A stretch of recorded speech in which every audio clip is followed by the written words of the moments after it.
So the next speaker is well known by me. She's a graduate student in my lab at Stanford University.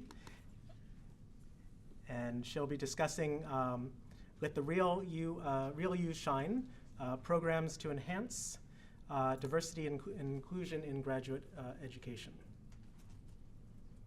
Ying Sun.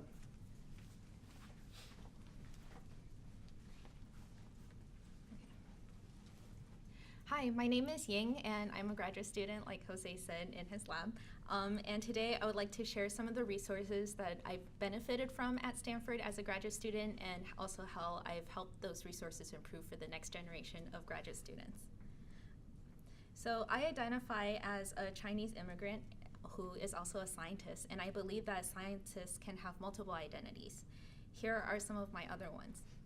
And I think multiple identities are really important because diversity encompasses a broad range of communities. And it's not just your race and ethnicity, but also your education, your culture, your values, your religion, and many others.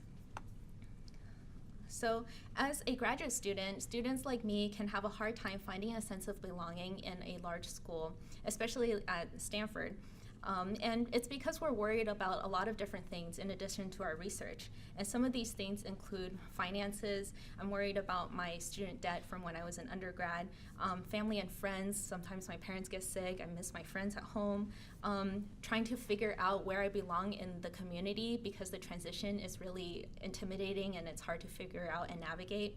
And all of these things I worry about in addition to finding the right research project for me to continue my thesis.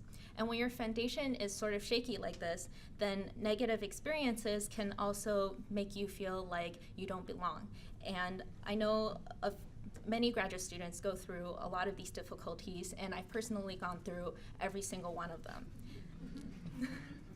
So when I was having a really rough time in graduate school, I really wanted to quit. Things were falling apart.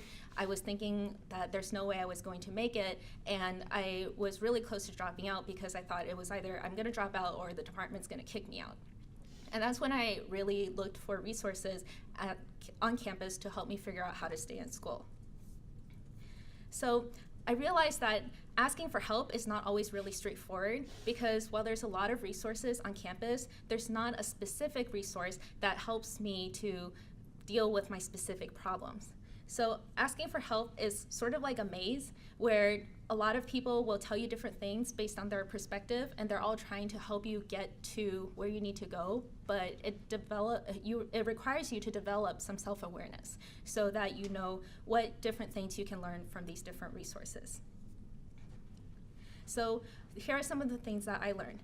So I needed academic resources, and these are really helpful for helping me to learn soft skills.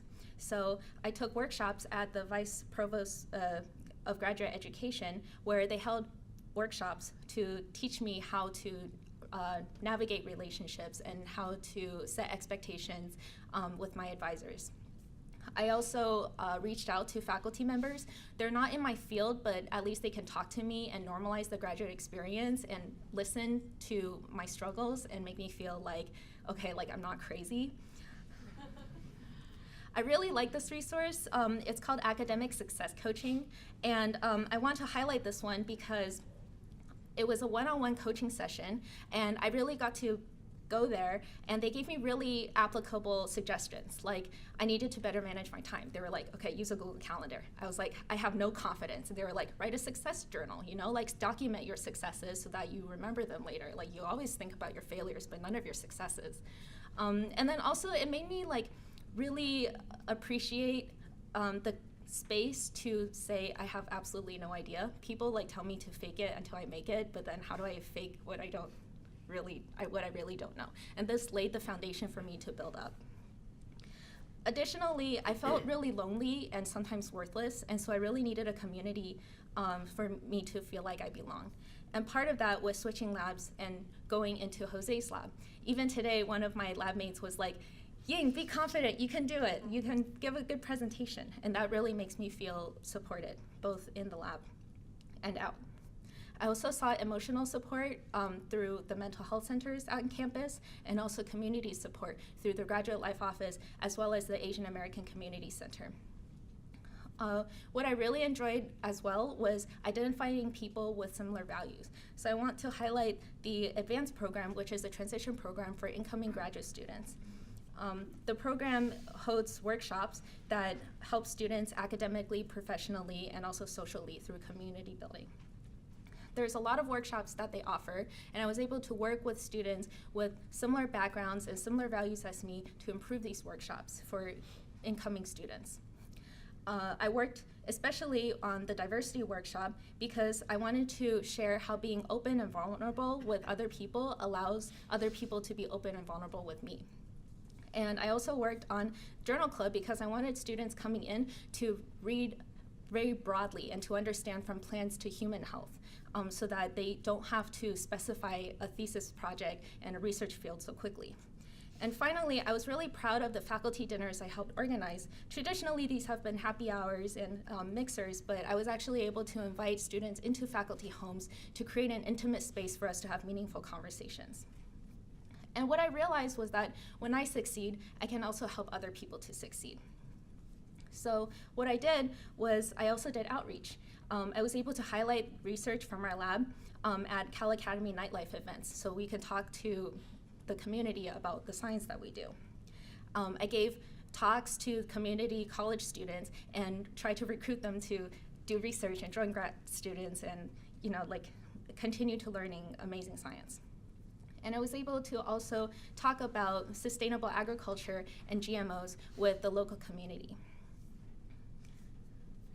By embracing my identity, I realized that it also helped me to do good science.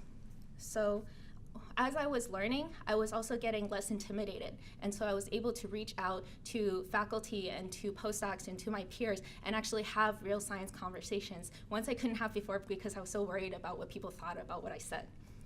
I was also able to reach more broadly and take more risks in my research and expand beyond what I knew because I had a community who I felt like wasn't going to make me feel like a failure if I messed up. And then finally, because I had other people to support me, I also was able to do better outreach because I had people who were doing outreach on me.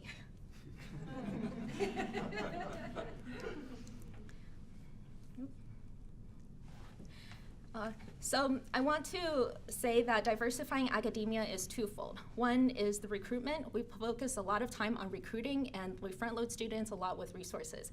But the other is retention. Graduate school is about persistence. We need to help support graduate students from the beginning of their PhD all the way until the end. So if you want to help act on these things, I encourage you to inform yourself of resources that's already available at your institutions, to really listen to your graduate students and understand where they're coming from and what their needs are, and then finally create or improve programs to provide continuous support for them. And for the graduate students out there who feel the same way I do, I encourage you to embrace your identity because your research and all the other parts of you are not trade-offs. They should be working synergistically, and it's only then can you let yourself really shine. Thank you.